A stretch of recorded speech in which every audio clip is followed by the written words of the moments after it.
उन्होंने भारत की compounding story के बारे में पूरा जिक्र किया है कि देश की इकोनॉमी किस तरह से ग्रो कर सकती है, जिस तरह से मोदी जी के लीडरशिप में रिफॉर्म्स हो रहे हैं, जिस तरह से हमारी डेमोग्राफी है, तो किस तरह से हमारे देश में आर्थिक विकास की कंपाउंडिंग हो सकती है। इस पर उन्होंने किताब लिखी है। उन्होंने माना है कि भारत जिस मोड़ पर खड़ा है, इस मोड़ पर 8% के आसपास ग्रोथ रेट अचीव किया जा सकता है और 8% का ग्रोथ रेट उन्होंने एस्टिमेट किया है और 5% का इन्फ्लेशन उन्होंने कैलकुलेट किया है। तो जब हम नॉमिनल जीडीपी की चर्चा करते हैं तो 8 + 5 = 13 होता है अध्यक्ष महोदय, और उन्होंने रुपये का डॉलर के कंपैरिजन में -1% का डेप्रिसिएशन काउंट किया है। तो 8 + 5 = 13 और 13 - 1 = 12% की उन्होंने 12% के CAGR से देश के इकोनॉमी के कंपाउंडिंग स्टोरी की गणना की है। अध्यक्ष महोदय, अगर 12% की रेट से भारत देश की इकोनॉमी आगे बढ़ती है, भारत देश की अर्थव्यवस्था अगर 12% के CAGR से कंपाउंडिंग करती है, तो 6 साल में इकोनॉमी की साइज डबल हो सकती है और आने वाले 24 वर्षों में, लगभग 25 वर्षों 2047 तक के हम संदर्भ में बात करते हैं, तो आने वाले 24 वर्षों में इस इकोनॉमी के साइज की 4 बार डबलिंग होगी, जिसके कारण कंपाउंडिंग के कारण इकोनॉमी की साइज 16 टाइम्स 16 गुना बढ़ सकती है। और आज हमारे देश की अर्थव्यवस्था $4 ट्रिलियन की है। अध्यक्ष महोदय, जब 2004 में कांग्रेस के नेतृत्व वाली यूपीए की सरकार बनी थी, तब भी हमारे देश की अर्थव्यवस्था 10वें नंबर की अर्थव्यवस्था थी, लेकिन 10 साल तक यूपीए ने राज किया, 2004 से 2014 तक।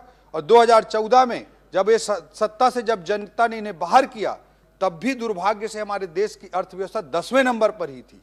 10 सालों में हमारे देश की अर्थव्यवस्था रैंक की दृष्टि से कोई छलांग नहीं लगा पाई। लेकिन नरेंद्र मोदी जी ने जब 2014 में देश का नेतृत्व संभाला, तो उस समय हमारे देश की अर्थव्यवस्था 10वें नंबर की अर्थव्यवस्था थी और आज 11 वर्षों बाद हम देश की दुनिया की 4थे नंबर की अर्थव्यवस्था बन रहे हैं। नरेंद्र मोदी जी के तीसरे कार्यकाल में हमारे भारत देश की अर्थव्यवस्था 3rd लार्जेस्ट इकोनॉमी, तीसरे नंबर की अर्थव्यवस्था बन जाएगी। अगर हम कहते हैं कि $4 ट्रिलियन की आज इकोनॉमी है और भारत के कंपाउंडिंग स्टोरी पे अगर हम 16 टाइम्स आने वाले 24 सालों के लिए एस्टिमेट करें, तो भारत देश की अर्थव्यवस्था $64 ट्रिलियन की हो सकती है। हमने एक बेसिक एस्टिमेशन, एक बेसिक कैलकुलेशन मैंने प्रस्तुत किया।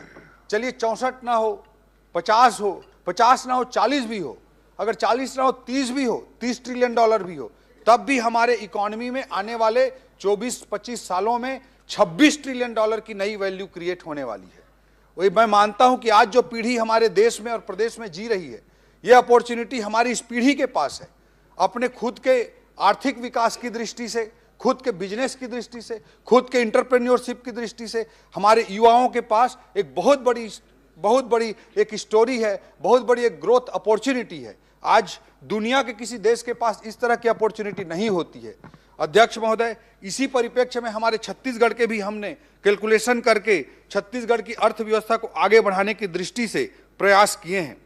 अध्यक्ष महोदय, छत्तीसगढ़ की जीडीपी जो 2000 में 21,000 करोड़ रुपए थी, वो आज 5,67,000 करोड़ रुपए 2024 तक पहुंच गई थी।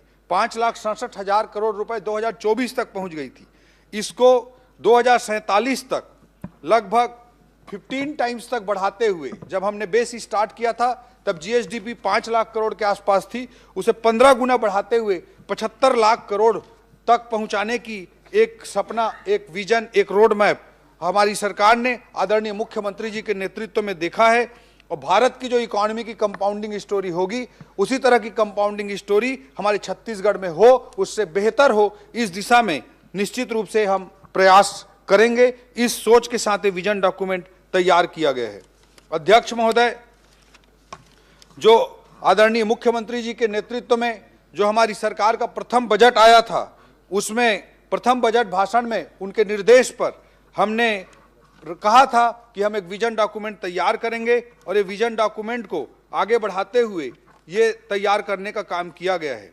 अध्यक्ष महोदय, जो छत्तीसगढ़ अंजोर विजन डॉक्यूमेंट है 2047 के लिए, इसे 27 मई को इस परियोजना पर काम प्रारंभ किया गया और इसे आगे 27 मई 2024 को इस पर काम प्रारंभ किया गया और काम करते करते 17 जुलाई 2024 को इसे संपन्न किया गया। अध्यक्ष महोदय, इस विजन डॉक्यूमेंट को तैयार करने में लोगों के ज़्यादा से ज़्यादा परामर्श, उनका सहयोग, उनके विचार अलग अलग सेक्शन से लिए गए।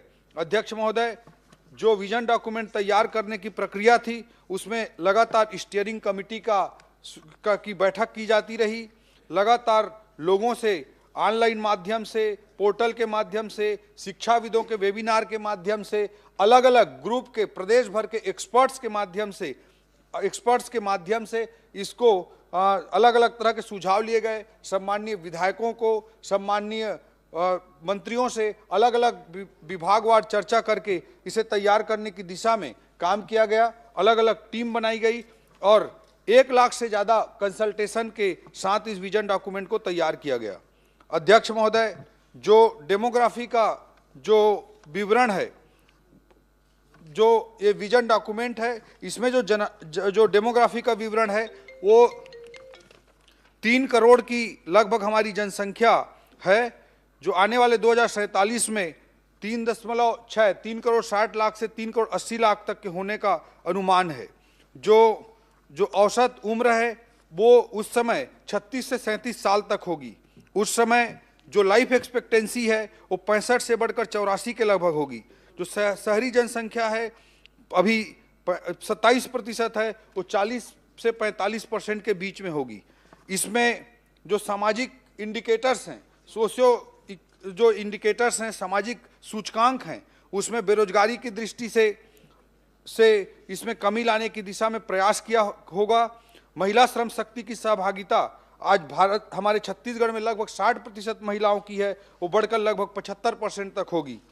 अध्यक्ष महोदय, साक्षरता दर को लगभग 100% 99% से ऊपर तक ले जाने का भी इसमें लक्ष्य है। शिशु मृत्यु दर जो लगातार कम होता रहा उसे भी और कम करते हुए राष्ट्रीय औसत से भी कम ले जाकर के इसे लेस देन 10 तक लाने का लक्ष्य रखा गया है। आर्थिक रूप से जो जीडीपी का साइज है वो 5 लाख करोड़ से बढ़कर 75 लाख करोड़ होगा। कृषि से जीडीपी लगभग 10 से 11 लाख करोड़ के लगभग उस समय होगी। जो उद्योग से जीडीपी है वो 25 से 27 लाख करोड़ के लगभग होगी और सेवा क्षेत्र से जो जीडीपी है वो लगभग 40 लाख करोड़ के आसपास होगी। इस विजन डॉक्यूमेंट को बनाने के लिए अध्यक्ष महोदय, जो हमारे छत्तीसगढ़ का शॉर्ट एनालिसिस मैनेजमेंट के टर्मिनोलॉजी में जो किया जाता है वह किया गया। जो स्ट्रेंथ पर आधारित 6 प्रकार के विकासमूलक थीम बनाए गए। वीकनेस पर आधारित जिसको हम जो हमारे स्टेट की ग्रोथ के लिए जो वीकनेस हैं उनको दूर करते हुए 4 अलग थीम बनाए गए और प्रमुख रूप से 3 इनेबलर्स इस रणनीतिक रूप से इस विजन डॉक्यूमेंट में रखे गए हैं। इसमें एक बड़ा है कि फिजिकल इंफ्रास्ट्रक्चर पहला बिंदु है, दूसरा बिंदु है डिजिटल इंफ्रास्ट्रक्चर और सुशासन और तीसरा बिंदु है अधिकाधिक प्राइवेट इन्वेस्टमेंट। इन रणनीतियों के आधार पर इन 13 थीमों के साथ इस विजन डॉक्यूमेंट को बनाया गया है। अध्यक्ष महोदय, जो हमारे सम्माननीय मंत्रीगण हैं, हमारे आदरणीय मुख्यमंत्री जी का, हमारे वरिष्ठ मंत्रियों का, हमारे उप मुख्यमंत्रियों का भी इस विजन डॉक्यूमेंट के संबंध में चर्चा होगी। इसमें मैं विशेष रूप से जो कुछ थीम के तहत अभी जो कुछ काम हुए हैं, छत्तीसगढ़ ने 25 वर्षों में जो यात्रा की है और आने वाले वर्षों के लिए जो रणनीतियां हैं उसके संदर्भ में मैं कुछ बिंदु रखना चाहूँगा। अध्यक्ष महोदय, जो एजुकेशन की दृष्टि से हमारे छत्तीसगढ़ ने जो बड़ी छलांग लगाई है उसके संदर्भ में हम सबको गर्व भी है और आने वाले समय में एक बड़ी रणनीति के तहत काम करने की भी आवश्यकता है। सन 2000 में जब आदरणीय अटल जी ने छत्तीसगढ़ की पीड़ा को समझते हुए छत्तीसगढ़ राज्य का निर्माण किया था, तब अध्यक्ष महोदय हमारे छत्तीसगढ़ में एक भी राष्ट्रीय स्तर का संस्थान नहीं था। अध्यक्ष महोदय, 2018 में तक आपने प्रदेश का नेतृत्व किया।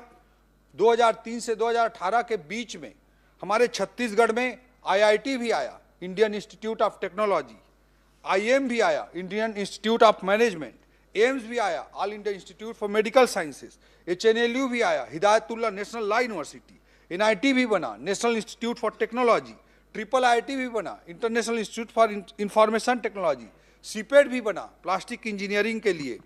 वहीं मैं कहना चाहूँगा आपके माध्यम से सदन को और प्रदेश को अवगत कराना चाहूँगा कि हमारे मुख्यमंत्री जी के प्रखर नेतृत्व के साथ पिछले 2 साल के कार्यकाल में हमारे छत्तीसगढ़ में नवा रायपुर में 3 और राष्ट्रीय संस्थानों के लिए उन्होंने बुनियाद रख दी है। 3 का रास्ता प्रशस्त हो गया है।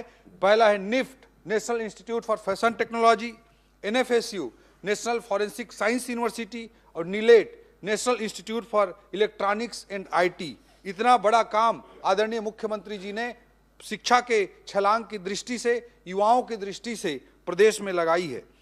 प्रयास एवं संभावनाएं, भविष्य में हमारा प्रयास होगा कि और भी राष्ट्रीय स्तर के संस्थान हमारे छत्तीसगढ़ में आए।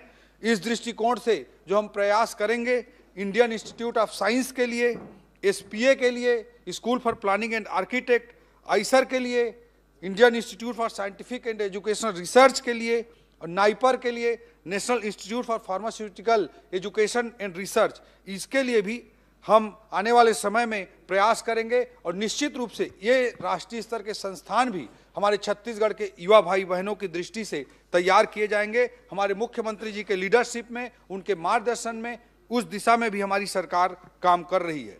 अध्यक्ष महोदय, जो इंडस्ट्रियल ग्रोथ है वो इस विजन डॉक्यूमेंट का अत्यंत महत्वपूर्ण हिस्सा है।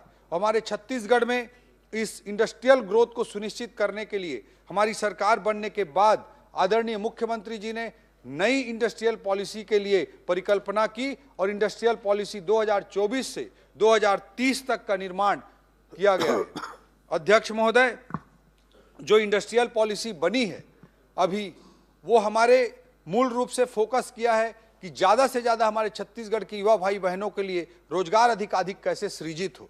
सरकारी नौकरियां निश्चित रूप से हमारे मुख्यमंत्री जी पारदर्शिता के साथ हमारी सरकार देने के लिए प्रतिबद्ध है, और पिछले 5 सालों में जितनी सरकारी भर्तियां हुई थी उससे ज़्यादा सरकारी भर्तियां इन 5 सालों में निश्चित रूप से की जाएंगी। लेकिन अध्यक्ष महोदय, कोई भी कंपटीशन एग्जाम कोई बच्चा देता है तो आप जानते हैं कि 5 लाख बच्चे अगर एग्जाम देते हैं तो उसमें 500,000 बच्चों का ही फाइनल सिलेक्शन होता है। तो एक नीति निर्माता के रूप में, एक शासन के रूप में, एक सरकार के रूप में, एक समाज के रूप में जो सेलेक्ट होता है उससे ज़्यादा हम सबको चिंता जो सेलेक्ट नहीं हो पाता है उसकी भी करनी चाहिए। अध्यक्ष महोदय, जो सेलेक्ट होता है उसके पास तो मीडिया भी जाती है, उसका इंटरव्यू भी छपता है, हम लोग भी जाकर फोटो खिंचा करके सोशल मीडिया में डालते हैं। लेकिन 5 लाख लोगों में अगर 1,000 लोग सेलेक्ट हो रहे हैं और 4,99,000 बच्चे हमारे उस एग्जाम में सेलेक्ट होने से अगर रह जा रहे हैं तो उनकी चिंता करना भी नीति निर्माताओं का काम है। अध्यक्ष महोदय, इस दृष्टिकोण से रोजगार सृजन पर आधारित औद्योगिक नीति को आदरणीय मुख्यमंत्री जी ने लाया है। पहले अध्यक्ष महोदय, औद्योगिक नीति का जो तरीका होता था उसमें सब्सिडी देने का, छूट देने का जो तरीका होता था वो निवेश आधारित होता था, इन्वेस्टमेंट पर बेस्ड होता था। अगर 1,000 करोड़ का कोई इन्वेस्टमेंट करेगा तो ये छूट दी जाएगी, अगर कोई 2,000 करोड़ का इन्वेस्टमेंट करेगा तो ये छूट दी जाएगी। इस तरह का प्रावधान होता था। इस नई इंडस्ट्रियल पॉलिसी में अध्यक्ष महोदय, छत्तीसगढ़ के युवाओं को अधिकाधिक उनके लिए जॉब क्रिएशन हो, ज़्यादा से ज़्यादा रोजगार सृजन हो, इस विजन के साथ इस नई इंडस्ट्रियल पॉलिसी को हमारे मुख्यमंत्री जी ने तैयार करवाया है, जिसके तहत जो सब्सिडी दी जाएगी, जो छूट दी जाएगी, उसके लिए अध्यक्ष महोदय रोजगार सृजन को क्राइटेरिया बना दिया गया है।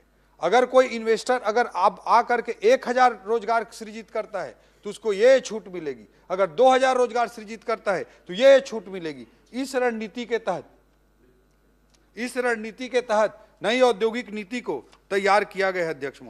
अध्यक्ष महोदय, जो कोर्स है, जो पढ़ाई है, आज के जमाने में अध्यक्ष महोदय बहुत प्रोफेशन केंद्रित, स्किल केंद्रित हो गई है। अगर हमारे युवा भाई बहन स्किल केंद्रित जो पढ़ाई करेंगे तो उससे उनको जॉब क्रिएशन में, भविष्य बनाने में ज़्यादा आसान होगा।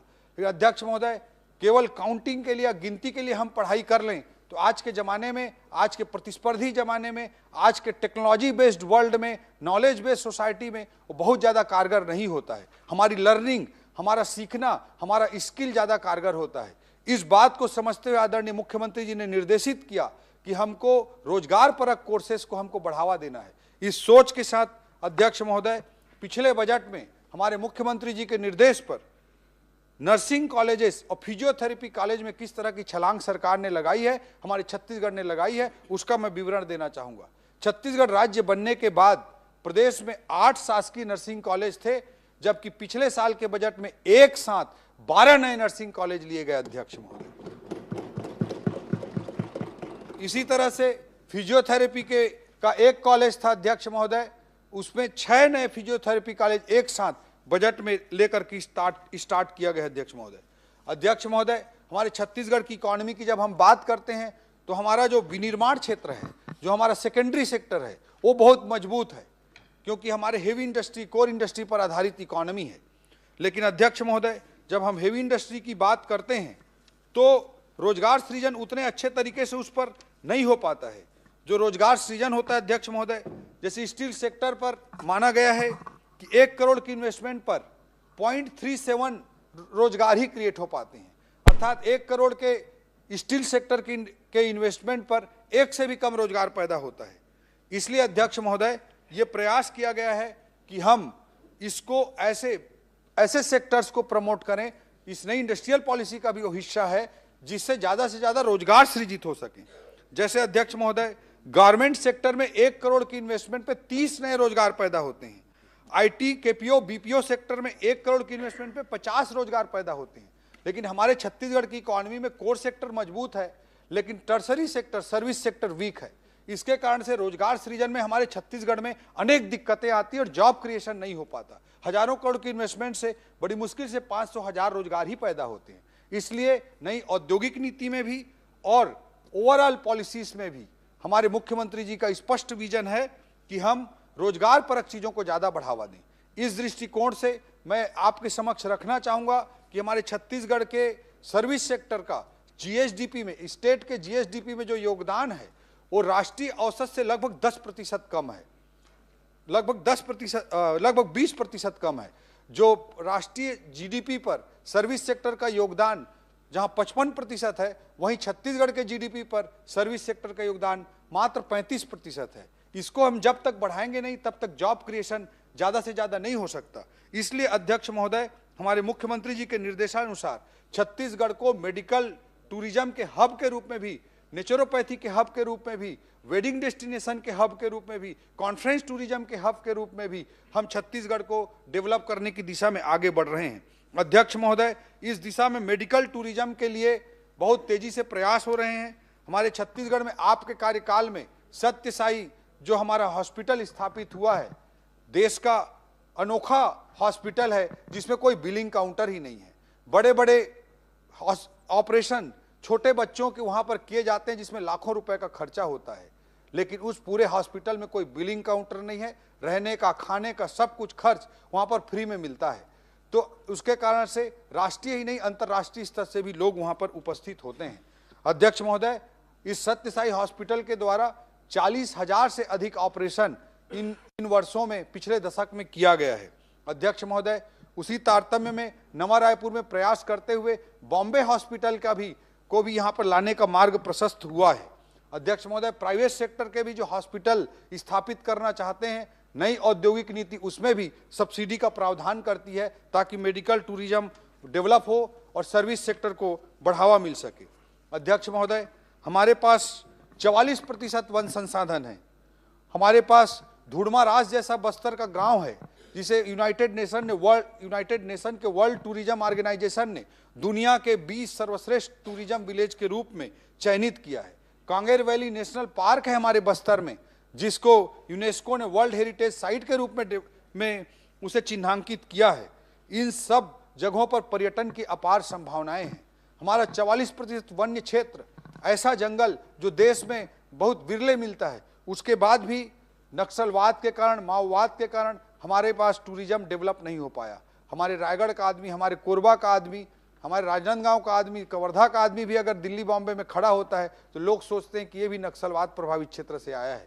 इसके कारण से हमारा टूरिज्म का सेक्टर डेवलप नहीं हो पाया। आज अमित शाह जी के नेतृत्व में, आदरणीय प्रधानमंत्री जी के नेतृत्व में, आदरणीय हमारे मुख्यमंत्री जी के नेतृत्व में, हमारे आदरणीय गृह मंत्री जी के प्रयासों से जो माओवाद समाप्त हो रहा है, इससे हमारे पर्यटन के लिए अपार संभावनाएं खुलेंगी और उसे चरितार्थ करने के लिए होम स्टे पॉलिसी भी आदरणीय मुख्यमंत्री जी अभी से तैयार करके रखे हैं और बस्तर क्षेत्र में पर्यटन बहुत तेजी से विकसित हो रहा है। अध्यक्ष महोदय, जब हम टूरिज्म की बात करते हैं तो आजकल कॉन्फ्रेंस टूरिज्म, वेडिंग डेस्टिनेशन जैसी चीज़ें भी अत्यंत महत्वपूर्ण हो जाती हैं और इसमें बहुत तेजी से और बहुत ज़्यादा रोजगार पैदा होते हैं। इस दृष्टिकोण से हमारी नीतियां पर्यटन को उद्योग का दर्जा देने वाली नीतियां हैं और उस दृष्टिकोण से वहां पर सब्सिडी भी प्रदान की जा रही है। जब हम पर्यटन की बात करते हैं तो हमारे छत्तीसगढ़ की संस्कृति अत्यंत समृद्ध है। यहाँ पर वल्लभाचार्य जी की जन्मभूमि चंपारण है, यहाँ पर डोंगरगढ़ जैसा क्षेत्र है जो जैनिज्म की दृष्टि से, बुद्धिज्म की दृष्टि से, हिंदुइज्म की दृष्टि से अत्यंत महत्वपूर्ण जगह है। आचार्य विद्यासागर जी ने भी अपने शरीर को, अपने प्राण को यहीं पर त्याग किया था। तो इस कारण से हमारे पास हर दृष्टिकोण से टूरिज्म की बहुत संभावनाएं हैं। आध्यात्मिक टूरिज्म, स्पिरिचुअल टूरिज्म की भी बहुत ज़्यादा संभावना है। शक्तिपीठ है हमारे, उन सब पर ध्यान केंद्रित करने की रणनीति पर सरकार काम कर रही है और करती रहेगी। मैन्युफैक्चरिंग की जब हम बात करते हैं अध्यक्ष महोदय, तो देश के सबसे समृद्ध खनिज संसाधन वाला हमारा छत्तीसगढ़ है। मैं आपके माध्यम से आज कुछ फैक्ट्स यहाँ पर रखना चाहता हूँ। छत्तीसगढ़ में निर्मित स्टील से देश में जो सबसे ऊंचा, दुनिया का सबसे ऊंचा चिनाब रेलवे ब्रिज बना है, उस पर छत्तीसगढ़ का स्टील उपयोग किया गया है अध्यक्ष महोदय। रक्षा के क्षेत्र में INS विक्रांत में हमारे छत्तीसगढ़ का स्टील का उपयोग किया गया है अध्यक्ष महोदय। अध्यक्ष महोदय, हमारे छत्तीसगढ़ में निर्मित सीमेंट से मुंबई का बांद्रा वर्ली सी लिंक बनाया गया है अध्यक्ष महोदय। हमारे छत्तीसगढ़ में जो बिजली उत्पादन होता है उससे 1000 किलोमीटर से अधिक तक के क्षेत्र देश में रोशन होते हैं अध्यक्ष महोदय, और हमारी देश की अर्थव्यवस्था को पावर सेक्टर मजबूती प्रदान करता है। अध्यक्ष महोदय, हमारे छत्तीसगढ़ में निर्मित एल्यूमिनियम से मंगलयान में भी यह प्रयोग हुआ है अध्यक्ष महोदय, चंद्रयान में भी यह प्रयोग हुआ है और तेजस फाइटर जेट में भी हमारे छत्तीसगढ़ का एल्यूमिनियम प्रयोग हुआ है अध्यक्ष महोदय। इतने संपन्नता से परिपूर्ण हमारे छत्तीसगढ़ को आगे बढ़ाने की जिम्मेदारी अत्यंत महत्वपूर्ण है। अध्यक्ष महोदय, एक रिक्वेस्ट आपसे बीच में मैं करना चाहूँगा कि अब नया हमारा विधानसभा भवन बना है, यहाँ पे प्रेजेंटेशन की भी सुविधा हो।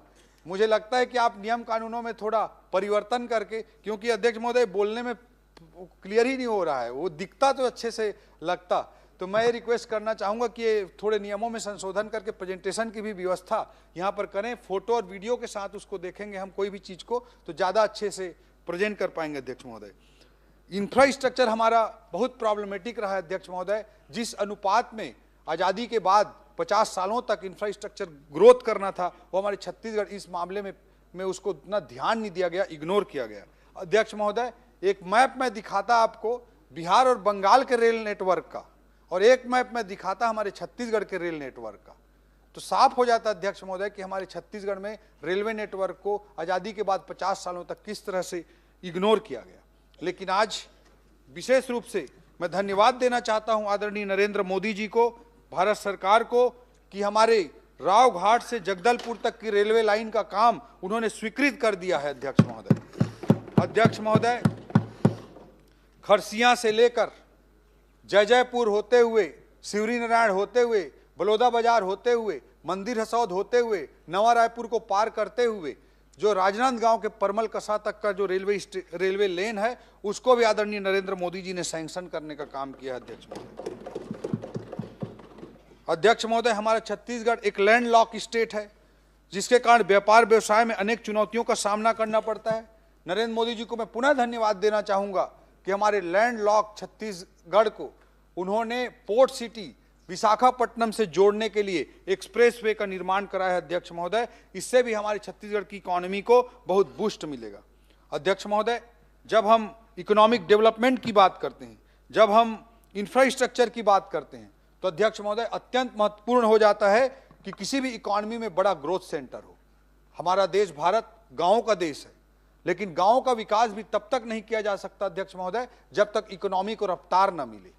हम देखते हैं अध्यक्ष महोदय कि न्यूयॉर्क जैसे एक शहर की इकोनॉमी लगभग $2 ट्रिलियन की बैठती है अध्यक्ष महोदय। भारत देश की पूरी इकोनॉमी, पूरी जीडीपी 4 ट्रिलियन डॉलर की है। न्यूयॉर्क एक जो सिटी है उसकी इकोनॉमी 2 ट्रिलियन डॉलर की बैठती है अध्यक्ष महोदय। इकोनॉमिक हब का, इकोनॉमिक ग्रोथ सेंटर का सैकड़ों सालों में वेस्टर्न वर्ल्ड ने जिस तरह से डेवलपमेंट किया अध्यक्ष महोदय, उसको हमको मैच करते हुए तेजी से हमको आगे बढ़ना है। हम इसी तरह के ग्रोथ सेंटर की बात करते हैं अध्यक्ष महोदय, तो बिना हैदराबाद के तेलंगाना की अर्थव्यवस्था की कल्पना नहीं की जा सकती, बिना बेंगलोर के कर्नाटका की अर्थव्यवस्था की कल्पना नहीं की जा सकती।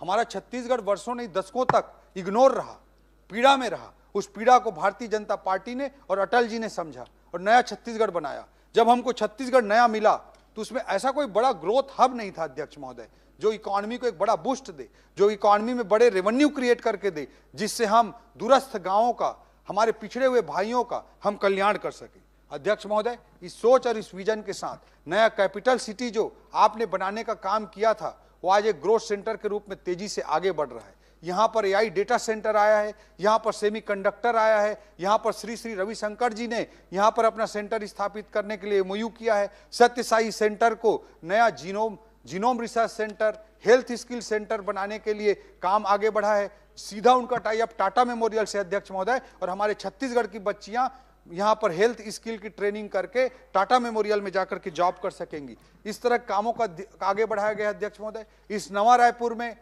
जो स्टेडियम है अध्यक्ष महोदय, वो आज बीसीसीआई को माननीय मुख्यमंत्री जी ने, हमारे कैबिनेट ने निर्णय करके उनके साथ टाई अप किया है। उसी कारण से अध्यक्ष महोदय अभी पिछले महीने इंडिया साउथ अफ्रीका का इंटरनेशनल मैच हो पाया। अगले महीने जनवरी में इंडिया न्यूजीलैंड का T20 का इंटरनेशनल मैच है अध्यक्ष महोदय। बीसीसीआई यहाँ पर एक ट्रेनिंग सेंटर भी खोलने जा रहा है अध्यक्ष महोदय। भविष्य में हम प्रयास कर रहे हैं कि रवि शास्त्री जी का यहाँ पर क्रिकेट एकेडमी भी खुले, पुल्लेला गोपीचंद जी का यहाँ पर बैडमिंटन एकेडमी भी खुले, और फ्लेप्स का यहाँ पर स्विमिंग एकेडमी भी खुले। इस तरह के प्रयास आदरणीय मुख्यमंत्री जी के नेतृत्व में एक ग्रोथ हब के रूप में हम आगे बढ़ाने का काम कर रहे हैं।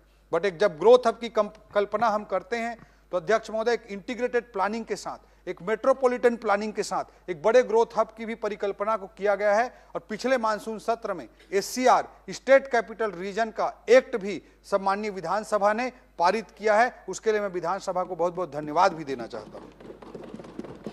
अध्यक्ष महोदय, SCR की परिकल्पना में हमारे रायपुर, बिरगांव, दुर्ग, भिलाई, राजनांदगांव, इन सभी क्षेत्रों को समावेशित करते हुए एक इंटीग्रेटेड प्लानिंग की जा रही है अध्यक्ष महोदय। इसके लिए एक इकोनॉमिक मास्टर प्लान बनाया जा रहा है, जिसमें नीति आयोग की भी मदद ली गई है अध्यक्ष महोदय। और इस विजन डॉक्यूमेंट को भी बनाने के लिए भारत सरकार के नीति आयोग ने भी हमारी मदद की है। इसके लिए भी इस सदन में उनको मैं विशेष रूप से धन्यवाद देना चाहता हूं। तो जब स्टेट कैपिटल रीजन के रूप में रायपुर और आसपास का क्षेत्र डेवलप होगा तो हमारे छत्तीसगढ़ की इकोनॉमी को एक ग्रोथ इंजन प्राप्त होगा अध्यक्ष महोदय। और आने वाले समय में 2047 तक विकसित छत्तीसगढ़ की परिकल्पना को सफल करने में हमको मदद मिलेगी। अध्यक्ष महोदय, जब विकास की बात होती है तो इंक्लूसिव ग्रोथ, समावेशी विकास अत्यंत महत्वपूर्ण होता है। दीनदयाल उपाध्याय जी के अंत्योदय की परिकल्पना के साथ हमारी सरकार काम कर रही है। इसलिए किसानों के लिए 3100 रुपया धान 21 क्विंटल में खरीदी करने का काम कर रही है, और लगभग 20,000 करोड़ रुपए धान खरीदी में राज्य का बजट हमारी निवेश कर रही है। अध्यक्ष महोदय, माताओं बहनों के लिए डीबीटी करते हुए 70 लाख माताओं के लिए महतारी वंदन योजना का संचालन हमारी सरकार कर रही है। अध्यक्ष महोदय, जब हम समाज के आखिरी छोर के व्यक्ति की बात करते हैं, समाज के हम सोशल इंफ्रास्ट्रक्चर की बात करते हैं, सामाजिक अधोसंरचना की बात करते हैं, तो जो कच्चे मकान है उसकी चिंता करना, उसको पक्का बनाना बहुत जरूरी था। और प्रधानमंत्री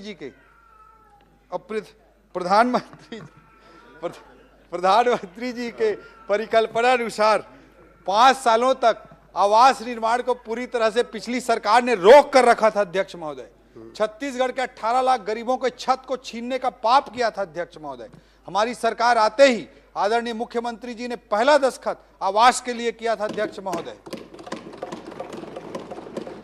लगभग 24 लाख आवास बनेंगे तो इससे सोशल इंफ्रास्ट्रक्चर में बहुत बड़ी छलांग होगी और 15% से कम कच्चे मकान रह जाएंगे। और उसके लिए ग्रामीण विकास विभाग ने आवास प्लस एक तीसरा सर्वे भी कराया है अध्यक्ष महोदय, ताकि भविष्य में उनकी चिंता भी की जा सके।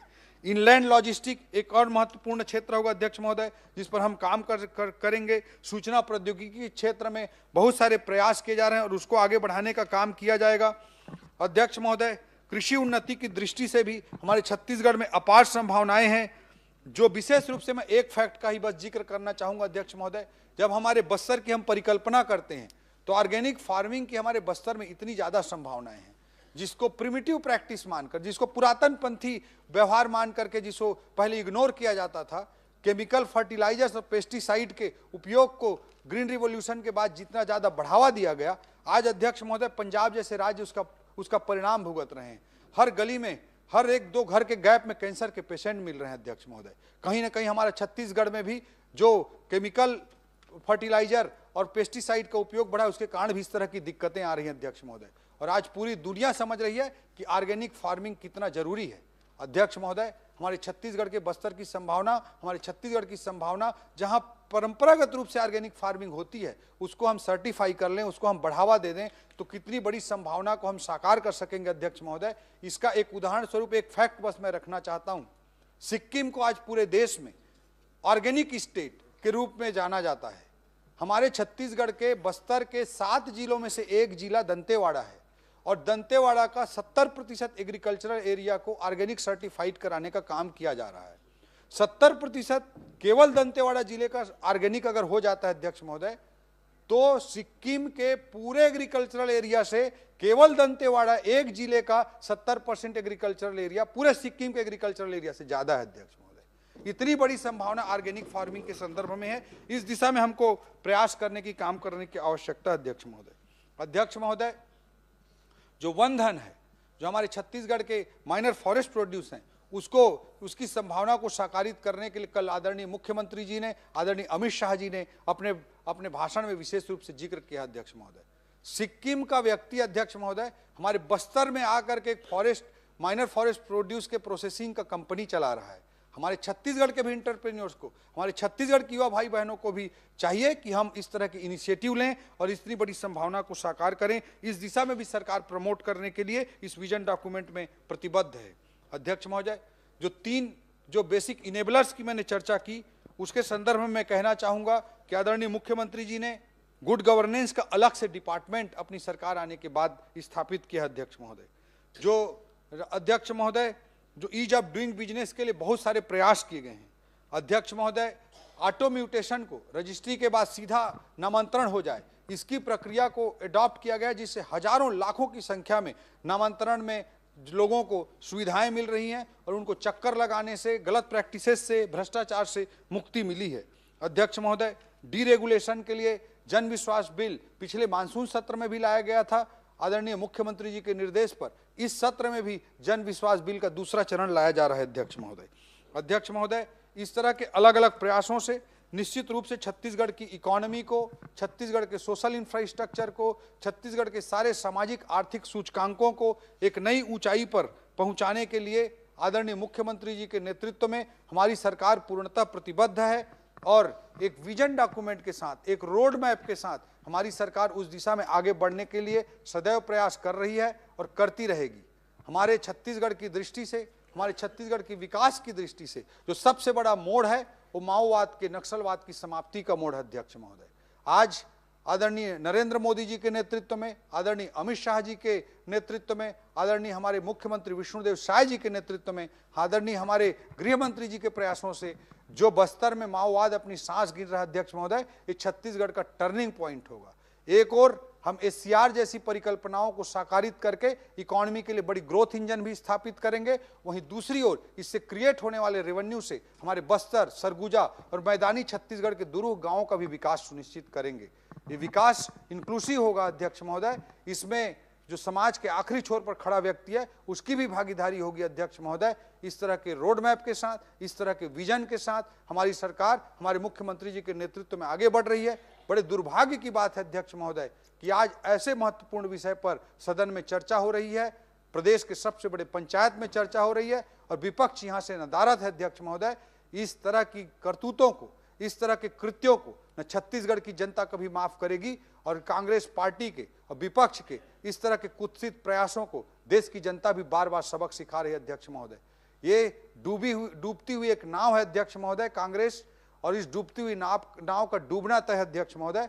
और इसलिए आज पूरी जिम्मेदारी भारतीय जनता पार्टी और सत्ता पक्ष लेकर के आगे बढ़ रही है। पूरे देश में नरेंद्र मोदी जी के नेतृत्व में हमारी पार्टी आगे बढ़ रही है। हमारे प्रदेश में आदरणीय विष्णुदेव साय जी के नेतृत्व में हमारी पार्टी आगे बढ़ रही है और छत्तीसगढ़ को एक बड़ी मंजिल तक पहुंचाने के लिए हमारी सरकार प्रतिबद्ध है। अध्यक्ष महोदय, आपने मुझे इस चर्चा में बोलने का अवसर दिया, उसके लिए बहुत बहुत धन्यवाद।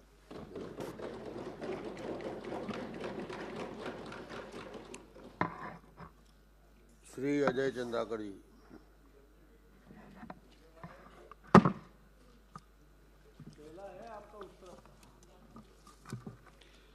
माननीय अध्यक्ष महोदय, आपको बहुत बहुत बधाई। और मैं माननीय मंत्री जी से कुछ कहूँगा। ओपन माइंड हो माननीय मंत्री जी, ओपन माइंड कि पीठ थपथपाने? नहीं, ओपन माइंड कहा मैंने। माननीय अध्यक्ष महोदय, अभी एक नियम कानून में संशोधन की मांग की माननीय मंत्री जी ने प्रेजेंटेशन के लिए। आप स्पष्ट करेंगे? हमारी चर्चा है, इसलिए मैं विधि विधायी प्रक्रिया में नहीं जा रहा हूं, लेकिन यह चर्चा किस मोशन में किस तरह से होगी, मैं प्रश्न खड़ा करूंगा, उसका वो उत्तर देंगे कि उन्होंने चर्चा कर दी, या गोपनीय सत्र जैसे हुआ हमने एक अपनी अपनी बात रख दी कि प्रस्ताव पर, कि शासकीय संकल्प पर, अशासकीय संकल्प पर किस तरह की प्रक्रिया में चर्चा होनी है और मैं किस तरह से अपनी बात रखूं, ये मेरे अंदर प्रश्न है। लेकिन चूंकि आपने व्यवस्था दी है, तो एक नई परंपरा की आज छत्तीसगढ़ विधानसभा में शुरुआत हो रही कि हम कौन सी प्रक्रिया में बहस शुरुआत कर रहे हैं और कौन सी प्रक्रिया में इसका उत्तर आएगा और कौन सी प्रक्रिया में चर्चा हो रही है। तो इसलिए यह स्पष्ट हो जाना चाहिए था कि आखिरी में मंत्री जी उत्तर देंगे तो मैं उस तरह से बोलूंगा, यदि मुझे अपनी बात रखनी है तो मैं उस तरह से बोलूंगा, सुझाव देना है तो मैं उस तरह से बोलूंगा। तो इस तरह की चीजें थोड़ी चर्चा शुरू होने के पहले स्पष्ट रहनी चाहिए कि विधानसभा में इस तरह की चर्चा। माननीय अध्यक्ष महोदय, मैंने बात सही कही कि गलत कही? आप विधानसभा अध्यक्ष रहे। माननीय अध्यक्ष महोदय, पहले तो मैं माननीय मुख्यमंत्री जी को बधाई देता हूं, माननीय वित्त मंत्री जी को बधाई देता हूं कि उन्होंने विजन डॉक्यूमेंट एक रखा और निश्चित रूप से एक मार्गदर्शी सिद्धांत होता है कि हम कैसे किस तरह से कार्य करना चाहते हैं। जितनी बातों का उल्लेख हुआ, जिस तरह से संकल्पों की अभिव्यक्ति हुई, मैं उसमें भी बात करूंगा और छोटे छोटे विषय भी बात करूंगा। और मैं निराशावादी तो बिल्कुल नहीं हूं, और निराशावादी इसलिए नहीं हूं कि भाई मेरी जो बात होगी तो हो सकता है उसमें लगे कि साहब कोई बात ऐसी नकारात्मक हो गई होगी, पर वो नकारात्मक बिल्कुल नहीं होगी। हमारी सरकार है, हमारी सरकार अच्छी तरह से चले और ये जो संकल्प की अभिव्यक्ति हुई है वो संकल्प निर्धारित समय में शुरू हो। संकल्प जो अंजोर विजन है उसमें मैंने पूरे पृष्ठ पढ़े। मुझे अध्यक्ष जी ने परसों रात को बताया था, ये संसदीय कार्य मंत्री जी ने, कि आपको बोलना है। मैंने उनसे भी पूछा था कि ये किस तरह की चर्चा है और किस तरह से हमें बोलना है। बहुत सारे थिंकर, बहुत सारे इंडिकेशन की चर्चा हुई देश दुनिया की। मेरे ख्याल से माननीय, आप तो पढ़ते हैं, आपके एक इंटरव्यू में मैंने पढ़ा था कि यदि आप नौकरी नहीं करते तो हिंदी साहित्य और इसमें कुछ करते। साहित्य का आपने उल्लेख किया था शायद। रूमी की एक कहावत है, दुनिया के बड़े सूफी कवि थे माननीय अध्यक्ष महोदय, और अमेरिका का उल्लेख हुआ, अमेरिका में सबसे ज्यादा पढ़े जाते हैं खास तौर पे। रूमी की एक लाइन है, आप एक बूंद में महासागर हो। महासागर की हमने कल्पना कर दी, पर एक बूंद में हम क्या हैं, कहां पर हैं? कलाम साहब ने कहा था कि सपने वो नहीं हैं जो सोए सोए देखे जाएं, सपने वो हैं जो सोने ना दे। आपकी अभिव्यक्ति में दीर्घकाल 2047 की कल्पना है, बहुत अच्छी है, मैं बधाई देता हूं आपके प्रयत्नों की। लेकिन उसकी बुनियाद आज हम कैसे डाल रहे हैं? आपका ज्ञान गति उसमें क्या बोल रहा है? उसके रिजल्ट क्या हैं? दूसरे क्षेत्रों में हम क्या कर रहे हैं? अमित शाह जी, माननीय गृह मंत्री जी ने उस दिन SIR को, जिसको उन्होंने सुधार की चर्चा में स्वीकार किया था, उत्तर देते हुए कहा कि हम इतिहास को छोड़ नहीं सकते, इतिहास का भी उल्लेख करना। छत्तीसगढ़ में समग्र परिवर्तन के लिए हमसे गलतियां कहां पर हुई और कहां पर निर्णय लेने की जरूरत है और किस तरह से हमको निर्णय में रीढ़ की हड्डी हमारी दिखनी चाहिए, इसकी अभिव्यक्ति सबसे जरूरी है। आमूलचूल परिवर्तन के लिए, उस अभिव्यक्ति के लिए अल्पकालिक तौर पे हमारे जो प्रयत्न हैं छत्तीसगढ़ में, आज जो सबसे बड़ी जरूरत है, आपने जो कहा कि गवर्नेंस डिपार्टमेंट बना है गुड गवर्नेंस की। जब छत्तीसगढ़ बना तो चारों तरफ क्षेत्रीय असंतुलन था। आपके इस नवा अंजोर के किताब में आपने सामाजिक क्षेत्रों में सिर्फ शिक्षा और स्वास्थ्य को स्पर्श किया, गरीबी उन्मूलन को आपने स्पर्श नहीं किया है, वुमेन एम्पावरमेंट को आपने स्पर्श नहीं किया है, आपने लॉ एंड ऑर्डर पुलिस विभाग को स्पर्श नहीं किया है, आपने समाज कल्याण को स्पर्श नहीं किया है। यदि नीतियां और कार्यक्रम बनती हैं तो वो रिफ्लेक्ट होनी चाहिए कि गरीबी उन्मूलन क्या हो। रोजगार पर आपने रिफ्लेक्ट किया है पिछले 5 सालों में, और छत्तीसगढ़ बनने के बाद रोजगार क्या है यह परिभाषित नहीं हो सका आज तक। आप बताएंगे मुझे कि रोजगार की परिभाषा किसको मानी जाती है, और सरकार यह तय करे बेसिक लेवल में कि रोजगार इसको माना जाएगा। यह छत्तीसगढ़ के लिए जरूरी है। मैं आपके इन बातों से सहमत हूं, आपके इन बातों से मैं सहमत हूं कि आप 10 लाख करोड़ से लेकर 2047 तक 75 लाख करोड़ का लक्ष्य रखा है, जो 14% की बढ़ोतरी लगभग, तो 14% की बढ़ोतरी में यह हो जाएगा। लेकिन सवाल यह है, एक अनुमान है, अनुमान से दुनिया में महामंदी आई, युद्ध के दौर चल रहे हैं, द्वितीय विश्व युद्ध के बाद और प्रथम विश्व युद्ध के बाद दुनिया के अनुमान ध्वस्त हो गए थे। अभी दुनिया बिल्कुल नई दिशा में प्रवेश कर रही कि 3-3 साल से युद्ध चल रहे हैं। गाजा का युद्ध और यूक्रेन का युद्ध 3-3 साल से चल रहा है कि हम कहां तक उसको देखेंगे। पर मैं तो अपनी बात कहता हूं, मैं 2047 तक जिंदा रहूंगा, 87 साल की उम्र में मरूंगा। इसको देखे ना आप कि मैं बोल रहा हूं उसको।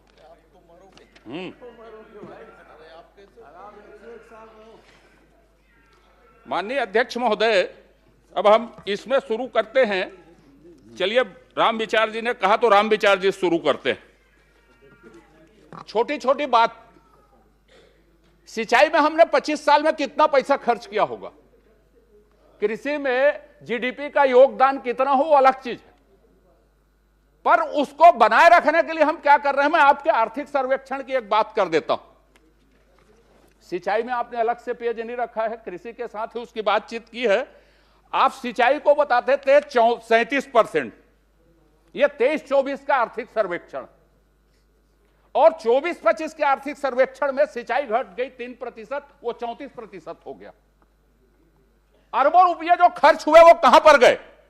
सिंचाई का प्रतिशत छत्तीसगढ़ में घटा कैसे, और सिंचाई का प्रतिशत यदि घट रहा है तो हमारा योगदान बराबर कैसे रहेगा? इस बात को कौन तय करेगा? इसीलिए मैंने कहा कि ब्यूरोक्रेसी में क्या कहे, गुड गवर्नेंस की जरूरत है। कि 34% कैसे हो गया, यह मैं नहीं बोल रहा हूं, आपका आर्थिक सर्वेक्षण बोल रहा है। आप देख लीजिए 24-25 का आर्थिक सर्वेक्षण निकाल के, इसको जांच करवानी चाहिए कि यह घटा क्यों। दूसरी बात आपको बोल देता हूं, कृषि पर 16% का योगदान है, आगे बढ़ेगा। 1,60,314 हेक्टेयर कृषि का रकबा कम हुआ 25 साल में। सिंचाई का रकबा कम हो रहा है, कृषि का रकबा कम हो रहा है, और आप कहते हैं कि साहब वो बढ़ेगा योगदान। अब दूसरी बात, फसलों के उत्पादन में कमी, 19 फसल, ये आप 24-25 का आर्थिक सर्वेक्षण पढ़ लें, लगातार कमी है फसल के उत्पादन में। 19 फसलों में 16 फसलों का रकबा भी कम हुआ और उत्पादन में भी कमी आई है। लेकिन अब आप देखिए, उसके बाद जो एलाइड सेक्टर है, माननीय प्रधानमंत्री जी ने, माननीय मुख्यमंत्री जी ने, आपने भी कहा कि किसानों के इनकम को हम दुगुना करेंगे। एलाइड सेक्टर में आप न अंडे में आत्मनिर्भर है, न मछली में आत्मनिर्भर है, न किसी चीज में आत्मनिर्भर है, बल्कि राष्ट्रीय औसत से आप कम हैं। उसके लिए किसी तरह की नीतियां एलाइड सेक्टर के लिए बने या कहीं रिफ्लेक्ट नहीं है कि हम एलाइड सेक्टर को मजबूत करके कैसे करेंगे।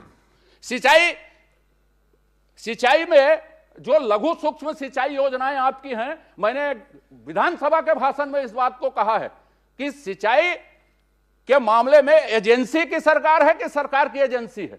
20-20 साल 15 साल से योजनाएं पड़ी हैं और वो बन नहीं रही हैं, और बनने के बाद यदि क्षेत्रीय संतुलन आज है सिंचाई में, जब बस्तर की बात कर रहे थे अभी, कहीं पर उल्लेख नहीं करना चाहिए, दंतेवाड़ा के, बस्तर के, नारायणपुर से जहां से आते हैं जल संसाधन मंत्री पूर्व, इन जगहों में सिंचाई की व्यवस्था क्या है?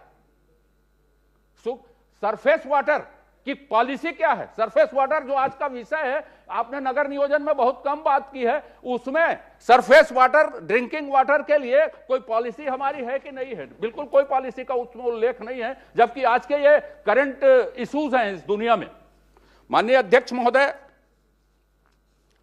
एलाइड सेक्टर में हमने कहा कि हम बिल्कुल पीछे हैं, उसमें काम करने की जरूरत है। आंकड़े में उन्होंने स्वीकार किया, आपने आपके विजन दस्तावेज में है, अंडों के उत्पादन में, मछली के उत्पादन में। अब मैं आपको बता देता हूं जो आंकड़े आपने दिए नहीं। राम विचार जी से जब मैंने शुरू की, बीज के मामले में हम आत्मनिर्भर हैं क्या? छत्तीसगढ़ आत्मनिर्भर है क्या बीज के मामले में? कौन से बीज में छत्तीसगढ़ आत्मनिर्भर है? और कौन सा बीज हम आज भी हम मध्य प्रदेश बीज महासंघ से बीज खरीदते हैं, आज भी हिंदुस्तान के बीज विकास निगम से बीज खरीदते हैं, उन बीजों को खरीदते हैं जो छत्तीसगढ़ में लगाया जाता है, उन फसलों के भी बीज खरीदते हैं हम। 25 साल बाद आत्मनिर्भरता में हमने काम कदम क्या उठाए? तो नीतियों में ये छोटी छोटी बातें छत्तीसगढ़ को बड़ा करेंगी। मेरा कहने का मतलब यह है, मैं सिर्फ आलोचना नहीं कर रहा हूं, यह वस्तु स्थिति है, यह किसी सरकार की है या नहीं है, इस दिशा में काम करने की जरूरत है। अब पशुपालन, एलाइड सेक्टर का जब मैंने उल्लेख किया तो आपको बता देता हूं, दुग्ध उत्पादन में छत्तीसगढ़ का योगदान 0.88% है मात्र। ठीक है साहब? खपत कितनी है छत्तीसगढ़ में? मैंने शुरुआत के 5 राज्यों में पंजाब, राजस्थान, हरियाणा, आंध्र प्रदेश, गुजरात, छत्तीसगढ़ ले लें तो 192 ग्राम साहब। पंजाब के लोग 1.25 लीटर दूध पीते हैं प्रति व्यक्ति। नस्ल सुधार में आपके पास कोई कार्यक्रम नहीं है। हाइब्रिड जो नस्ल है दुग्ध उत्पादन में, वही 33% का योगदान राष्ट्रीय स्तर पर देती है, और छत्तीसगढ़ में उसका प्रतिशत कितना? मैं आपको बता देता हूं, नस्ल सुधार में हाइब्रिड का 33% है, और हमारा योगदान उसमें कितना है ये मैं खोजना पड़ेगा, लेकिन मैं आपको दे दूंगा इसको। हाँ, 6.3% के आसपास हमारा योगदान। कोई कार्यक्रम नस्ल सुधार के आपके पास नहीं है। आईवीएफ तकनीकी इतना महंगा है कि किसान उसको कर नहीं सकते। एक कामधेनु विश्वविद्यालय में माननीय डॉक्टर साहब ने इसके लिए अपने समय में एक प्रयोगशाला बनवाई थी। आज वो किस स्थिति में काम कर रही मैं नहीं जानता। अब चारा के लिए आपने बात की, चारा की हम बातचीत करेंगे करके। आपका जो पशु चिकित्सालय और पशु औषधालय है, वो टीकाकरण और इलाज के मामले में मरणासन स्थिति में, मरणासन। ये बता देता हूं आपको कि आप दुग्ध उत्पादन में या एलाइड सेक्टर को मजबूत करने के लिए सोचने की और ग्राउंड लेवल में काम करने की जरूरत है। छत्तीसगढ़ में इन्हीं छोटे छोटे निर्णय की जरूरत है, और छोटे निर्णय मैंने बोला बूंद से महासागर बनेगा आपको, इसीलिए मैंने कहा, रूमी की कविता इसीलिए बोली। चारा के लिए कोई खास प्रोग्राम है नहीं, एक भी प्रोग्राम नहीं है। आपने ऑर्गेनिक खेती का उल्लेख किया, आपने पंजाब का उदाहरण तो बताया। पंजाब से राजस्थान के बीच स्पेशल ट्रेन चलती कैंसर वालों के लिए।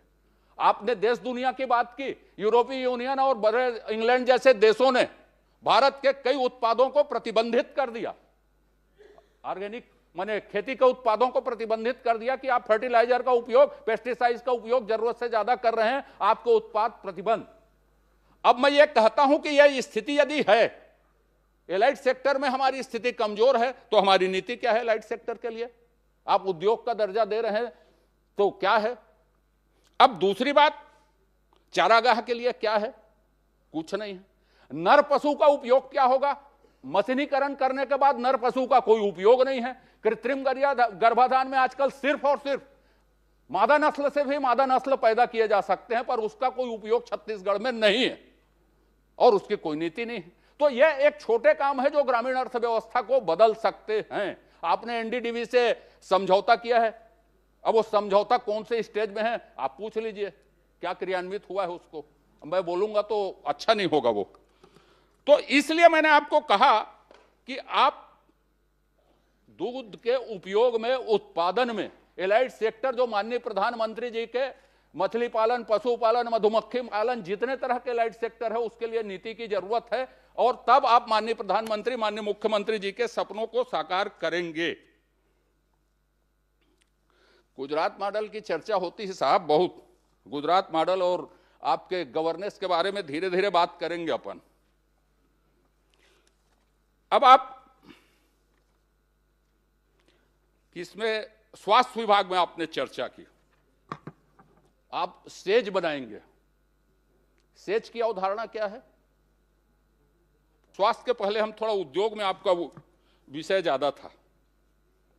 उद्योग नीति आपने बनाई, अच्छा है, रोजगार उसमें देंगे, अच्छा है।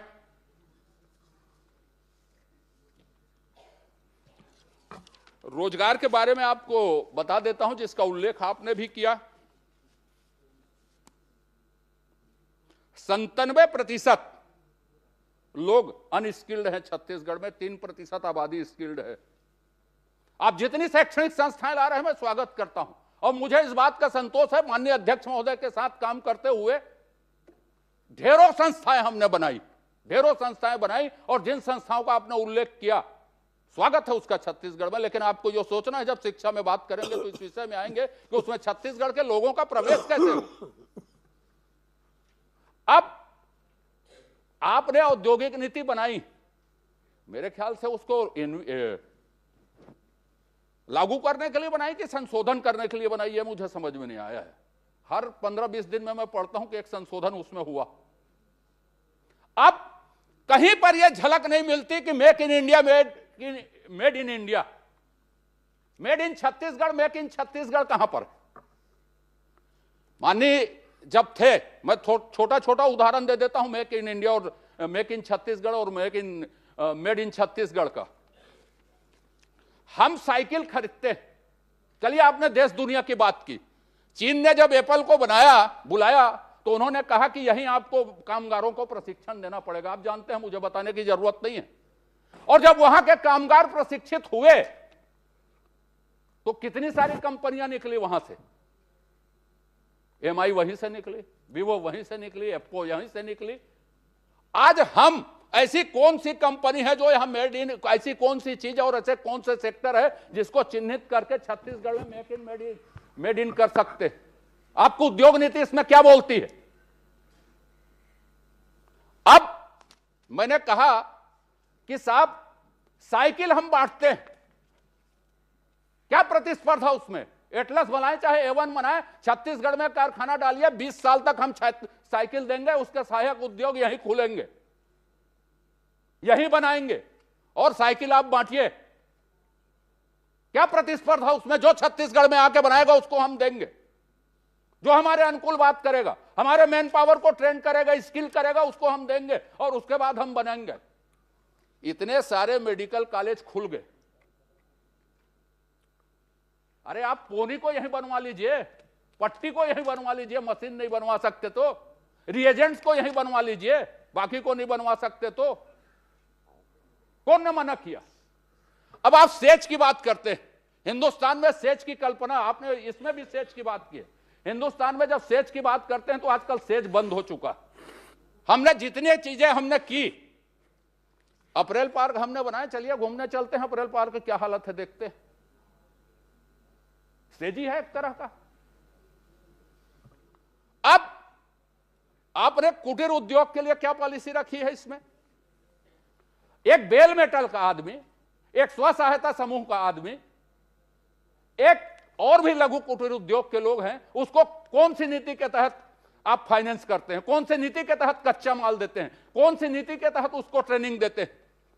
10,000 यदि दुर्गा पंडाल बनती होगी तो रायपुर के सारे दुर्गा पंडाल जो है बंगाल के लोग आग बनाते हैं। बांस का ट्रेनिंग, छत्तीसगढ़ के बांसवारों को ट्रेनिंग वैल्यू एडिशन कर दिया जाए, उसको फाइनेंस मिलेगा, उसको बैंक गारंटी मिलेगी। आज आर सेठी जिसको पंचायत ग्रामीण विकास मंत्री जी बैठे हैं, वो ट्रेनिंग देते हैं, वही फाइनेंस नहीं करते उसको। क्या उसको अपनी ट्रेनिंग पर भरोसा नहीं है? तो ये जो छोटे निर्णय हैं, मेक इन इंडिया और मेड इन छत्तीसगढ़ और मेक इन छत्तीसगढ़, प्रधानमंत्री जी ने यह कहा कि मेक इन छत्तीसगढ़ भी खरीद सकते हैं आप, मेक इन इंडिया भी खरीद सकते हैं यदि मेड इन नहीं है तो। छत्तीसगढ़ में इस नई अवधारणा के लिए इतना पोटेंशियल यदि है छत्तीसगढ़, और जिस आर्थिक क्षेत्र की आपने परिकल्पना की है इतना पोटेंशियल है, तो फिर ये चीजें हम क्यों नहीं ला सकते? उन कंपनियों से ये बात क्यों नहीं कर सकते?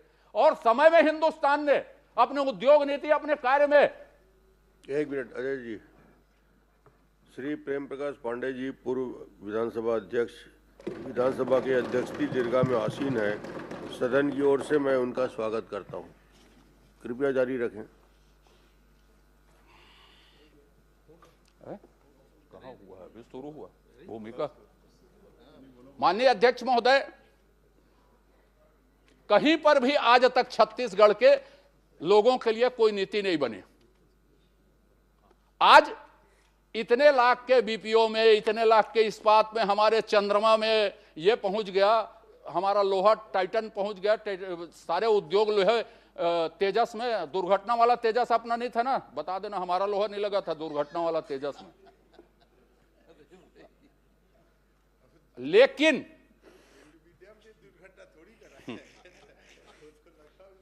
जो सबसे ज्यादा रोजगार देता है थ्रस्ट सेक्टर का, जिसमें छत्तीसगढ़ के लोग काम करते हैं, छत्तीसगढ़ के लोग वहीं उद्योगपति बनेंगे। राइस मिल की हालत क्या है? खाद्य मंत्री जी बताएं, या तो स्वतंत्र बहस आज कर लो उसमें।